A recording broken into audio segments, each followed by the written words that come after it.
من أرض إدلب الخضراء مدينة العزيمة والحضارات خرج الأمل باللون الأخضر. نادي أمية هذا الكيان يلي انولد من رحم التحديات واشتد عوده بميادين الانتصارات، واليوم متربع على عرش البطولات. جمهورنا يا غالي يا سند ورسمالي يهتف بالعالي،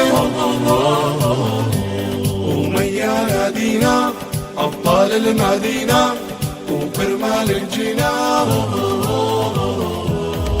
لعبك فرجينا لنحقق أمانينا والدوري لينا. أما لنادي خان شيخون لكم منا كل التحية أيها الأبطال. خان شيخون لكم المجد دائما وأبدا. بالآبية على أسد عاصية بدنا الحرية، يلعن روحك حافظ يلعن روحك حافظ يلعن روحك حافظ. الأخضر يا غالي علمك بلالي.